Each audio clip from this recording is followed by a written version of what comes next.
Subscribe my channel and press the bell icon for never miss another update.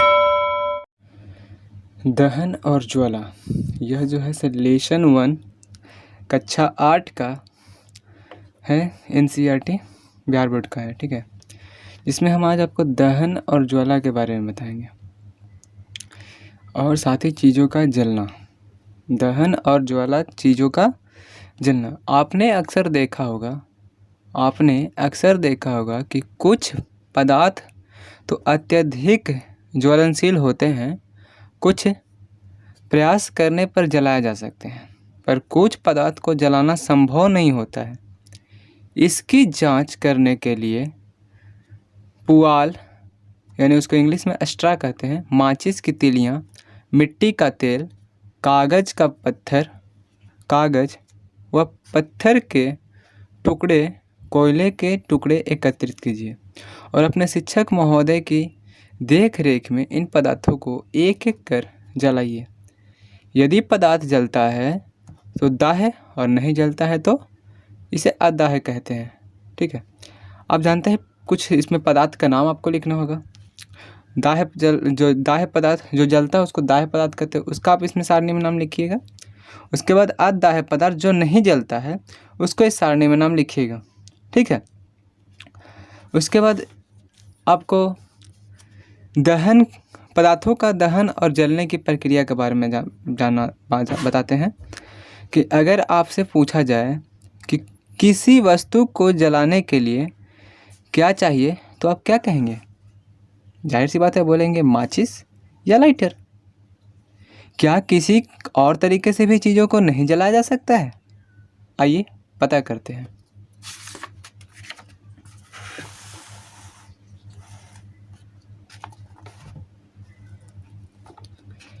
आपने आसपास के दो पत्थर उठाइए, अपने आसपास के दो पत्थर उठाइए, इन्हें कसकर आपस में रगड़ें और इन्हें पत्थरों को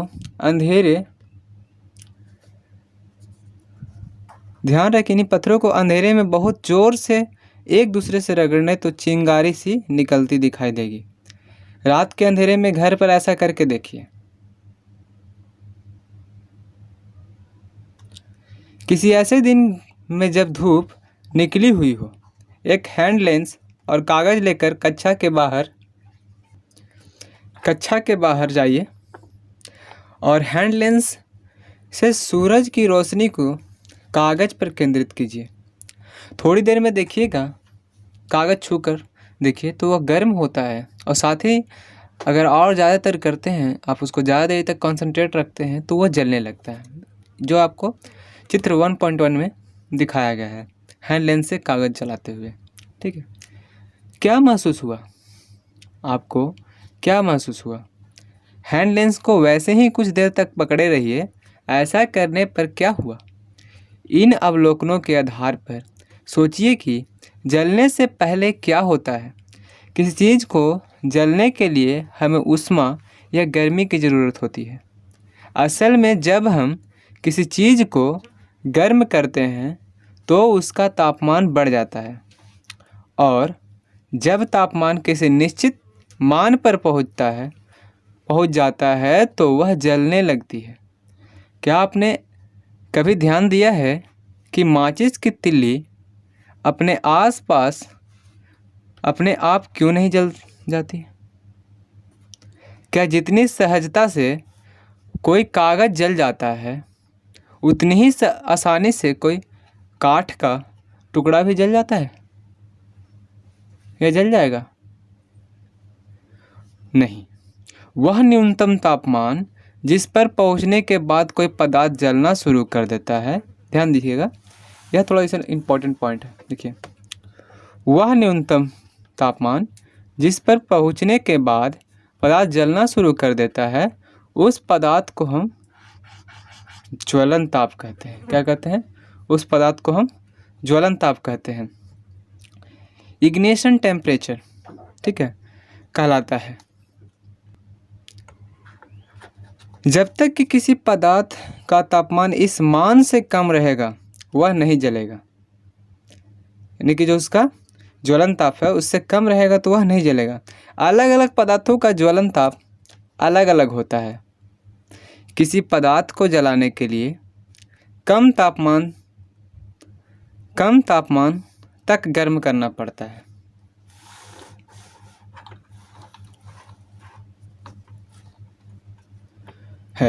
और किसी को ज़्यादा तापमान तक।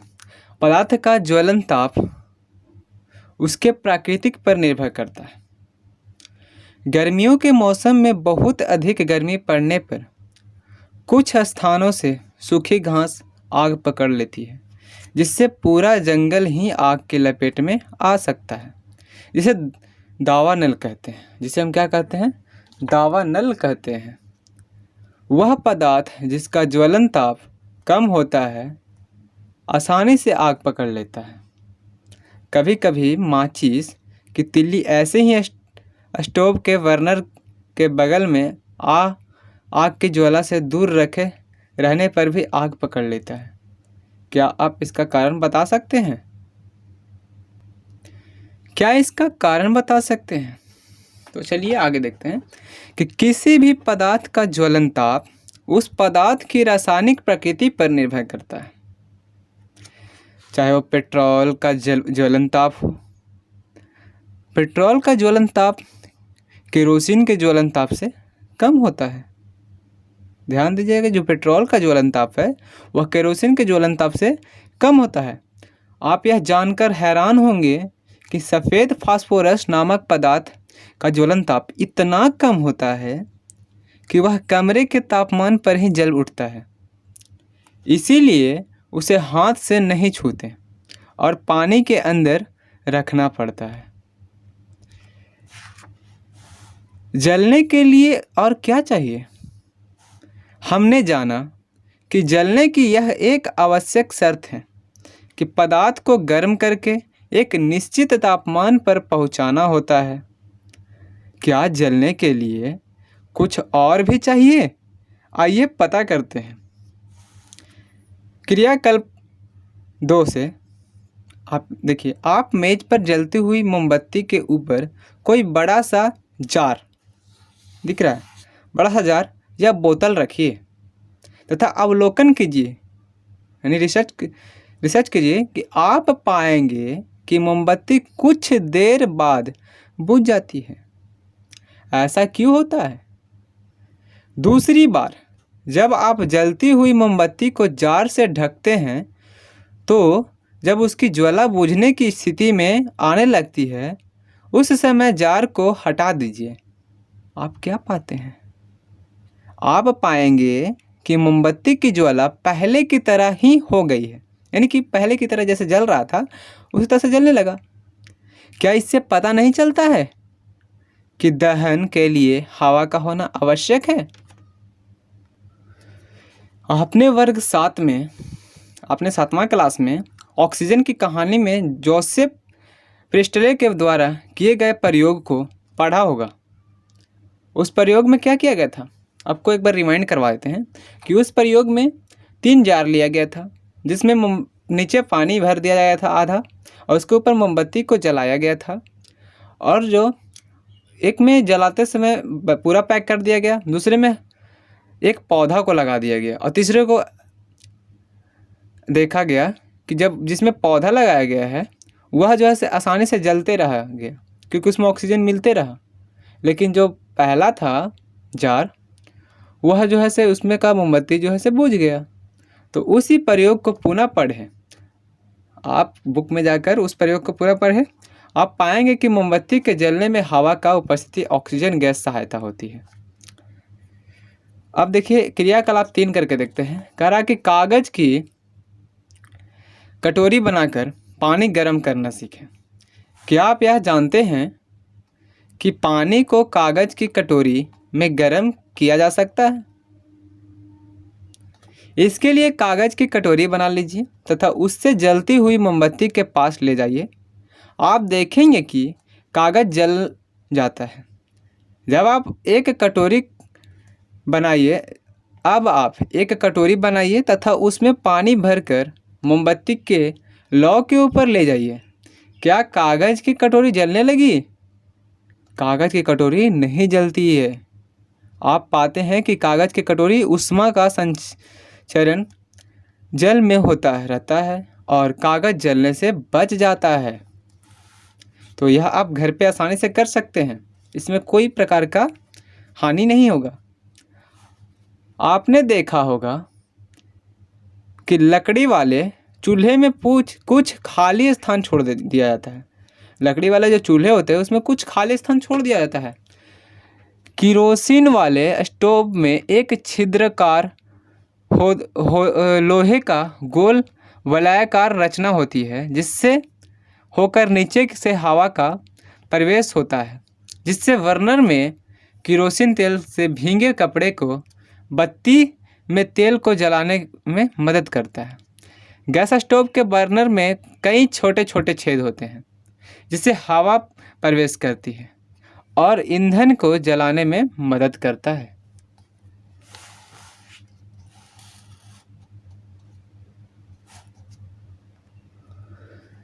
दहन के लिए वायु का होना आवश्यक है। इससे उपरोक्त उदाहरणों द्वारा समझा जा सकता है। साधारणतः जलना एक रासायनिक प्रक्रिया है जिसमें तीनों चीज़ों की आवश्यकता है। पहला है ज्वलनशील पदार्थ का होना, दूसरा ज्वलन ताप तक पहुंचने का उपाय, और तीसरा है हवा की ज़रूरत, जो सबसे इम्पोर्टेंट है। आप देखते हैं कि बरसात के मौसम में माचिस की तिल्ली एवं लकड़ी इत्यादि आसानी से नहीं जलते हैं। इसके क्या कारण हो सकते हैं? इसके दो कारण हैं कि ठंड में वातावरण का ताप कम होता है और नमी रहती है, जबकि बरसात में नमी ज़्यादा होती है। गर्मी के दिनों में नमी की मात्रा कम रहती है तथा वातावरण का तापक्रम ज़्यादा होता है। ऐसे दिनों में आप देखेंगे कि माचिस की तिल्ली या गोईठा आसानी से जल जाता है यदि ये सभी जलावन नम हो तो जलने में कठिनाई होती है। एग्जाम्पल में देखिए, गोईठा, लकड़ी इत्यादि भी किरोसिन डालकर जलाने से जल जाता है। अब माचिस की एक कहानी छोटा सा जान लेते हैं। देखिए, आप जानते ही होंगे कि पुराने समय में चकमक नामक एक पत्थर होता था। कौन सा? चकमक पत्थरों को आपस में रगड़ने से निकालने वाली चिंगारी से आग जलाई जाती थी। माचिस बनाने का प्रयास सबसे पहले सन 1680 में हुआ था, जो रॉबर्ट बॉयल ने कागज़ के टुकड़ों पर सफ़ेद फास्फोरस लगाकर उसे सल्फर लगे कागज़ पर रखा। ऐसा करने पर कागज़ ने आग पकड़ ली। सफ़ेद फास्फोरस बहुत ही कम तापमान पर आग पकड़ लेती है। इस कारण से यह बहुत खतरनाक भी होता है। इसी तरह से माचिस की काफ़ी खतरनाक, इसी तरह से उस समय का जो माचिस थी जो बहुत खतरनाक थी। माचिस का जो रूप आज है उससे बनाने की शुरुआत लगभग 1845 में लाल फास्फोरस के आविष्कार के बाद हुई।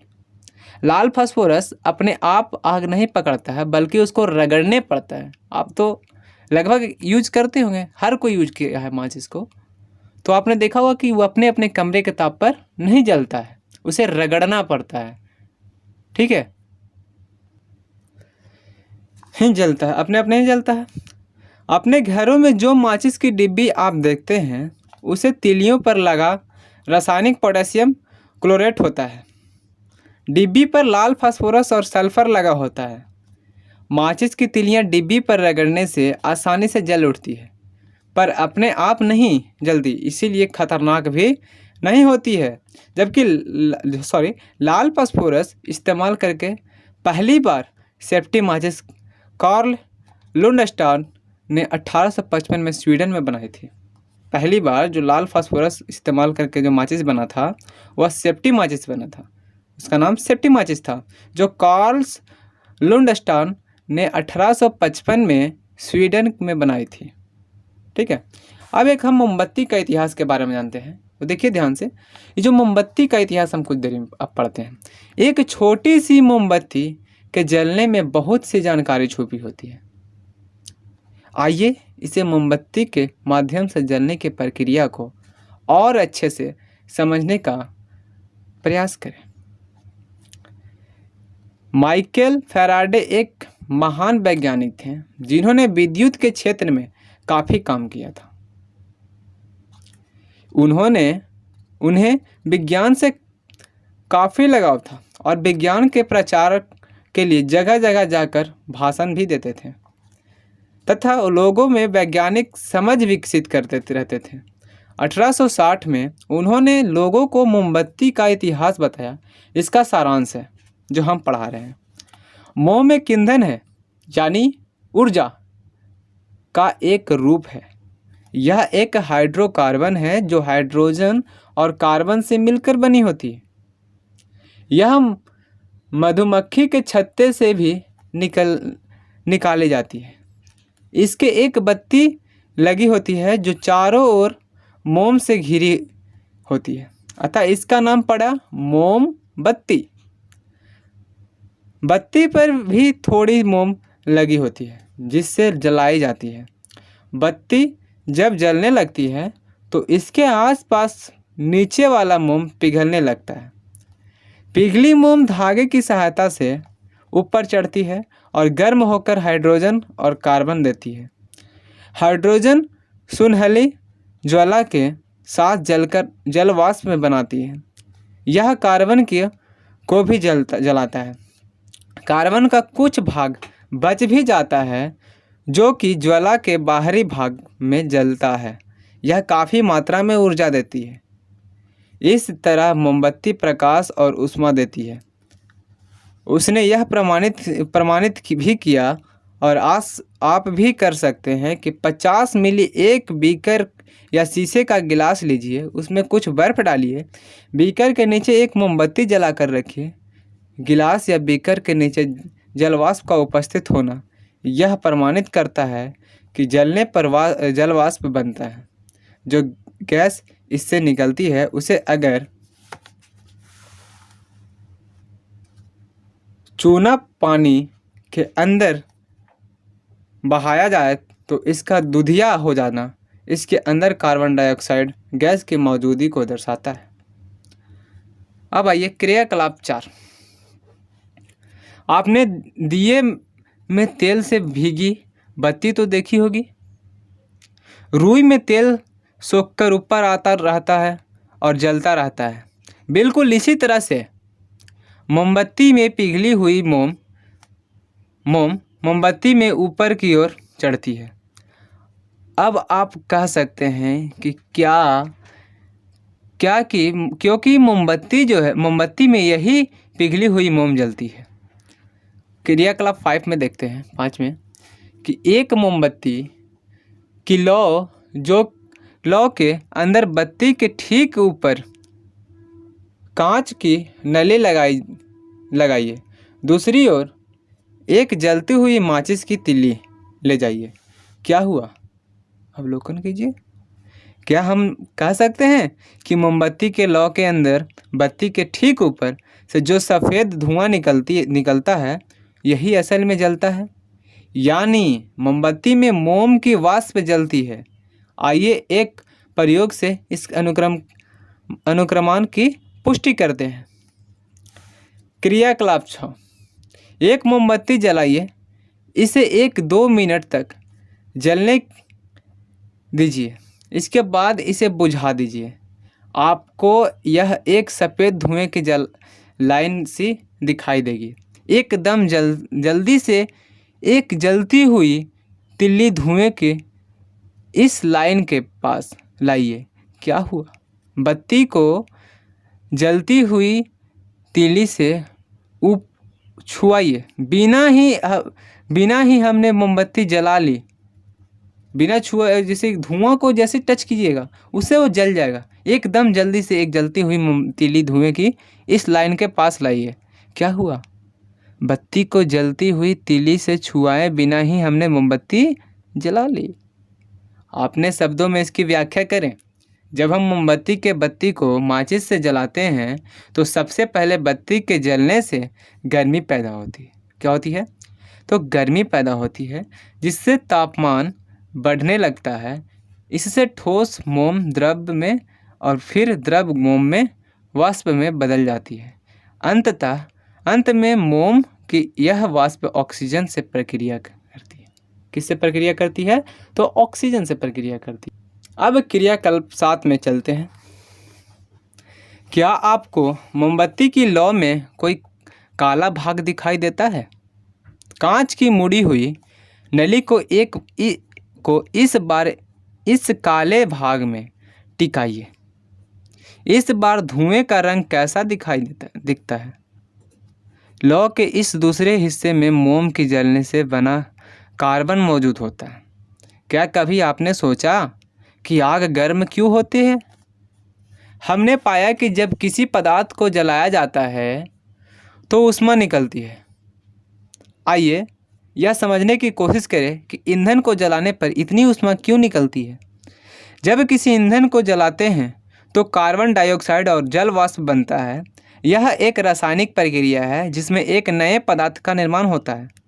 यह नया पदार्थ काफ़ी अस्थायी होता है, जिसके प्रक्रिया में काफ़ी मात्रा में ऊर्जा निकलती है, जिसका ऊष्मीय मान बहुत ज़्यादा होता है। अतः आग गर्म होती है। आपने घर, खेत खलियान, दुकानों और कारखानों में कभी आग लगते हुए देखा है या सुना है? होगा, जरूर होगा। क्या आप जानते हैं कि झारखंड का खनिज इलाका आज भी आग के लिए संवेदनशील है? झारखंड के खनन क्षेत्रों में आग लगना आम बात है। यदि आपने इस तरह की कोई घटना देखी हो तो इसके बारे में चर्चा कीजिए अपने दोस्तों के साथ।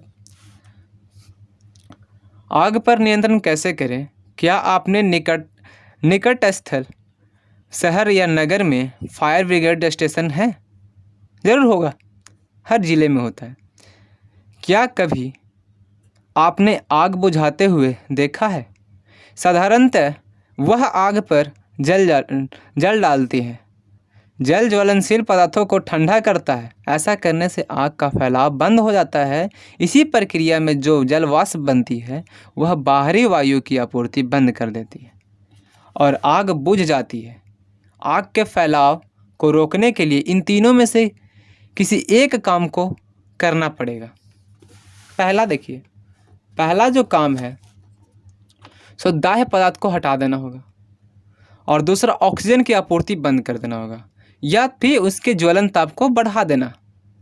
ये तीनों में से अगर एक चीज़ को भी रोक दिया जाए, हटा दिया जाए, तो आग अपने आप जो है से जलना बंद हो जाएगा। तो ऑक्सीजन की आपूर्ति बंद कर देना या दाह्य पदार्थ को हटा देना या उसके ज्वलन ताप को बढ़ा देना।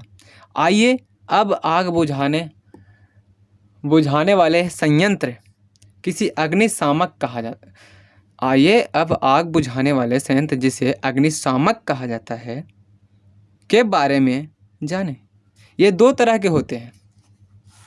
एक जिसमें कार्बन डाइऑक्साइड गैस उच्च दाब पर भरा होता है, दूसरा जिसमें कांच के एक शीशे में अम्ल और जिस पात्र में कांच का बोतल रखा होता है उसमें सोडियम का बाइकार्बोनेट का विलयन रखा होता है।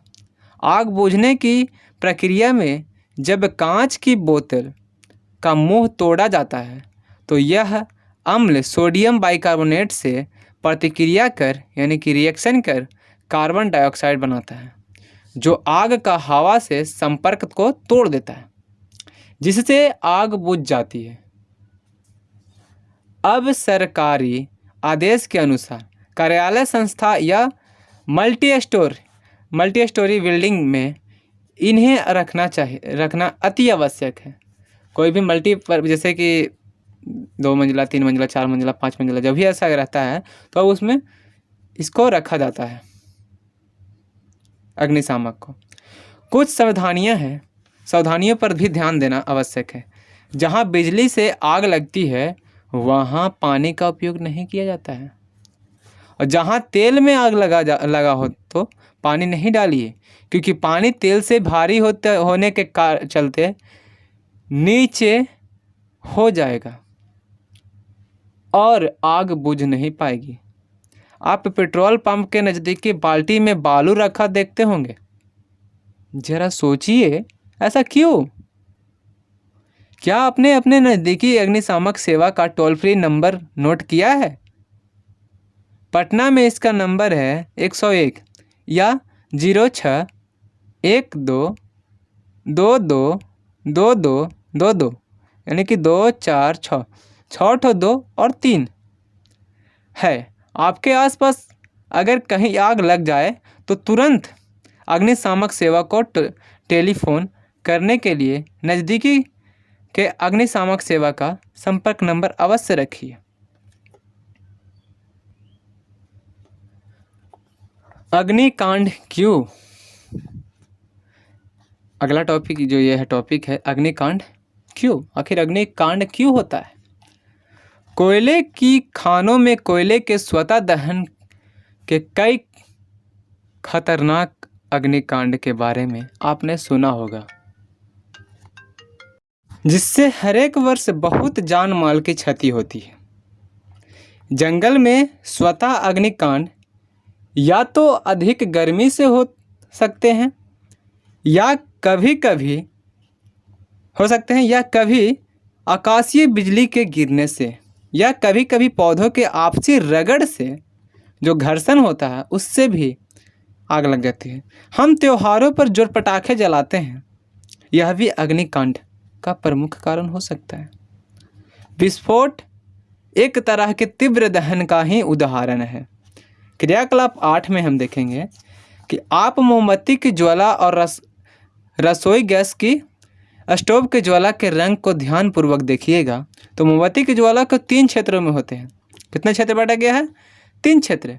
एक होता है बाह्य भाग, मध्य भाग, आंतरिक भाग, जो मैंने एक वीडियो में आपको समझा दिया है, उसको मैं डिस्क्रिप्शन में लिंक दे दूंगा, वो आप देख लीजिएगा। आइए जब इसे क्रमवार समझते हैं। बाहरी भाग नीला और अदीप्त होता है। यहाँ पूर्ण दहन होता है क्योंकि यहाँ ऑक्सीजन ज़्यादा उपलब्ध है, यह सबसे गर्म होता है। मध्य भाग पीला, चमकीला और दीप्त होता है क्षेत्र है। यहाँ कुछ कार्बन के कण भी होते हैं, ये गर्म होकर वाष्पित हो जाते हैं और चमकने लगते हैं। यहाँ पर भी पूर्ण दहन नहीं हो पाता क्योंकि ऑक्सीजन यहाँ भी कम मिल पाता है।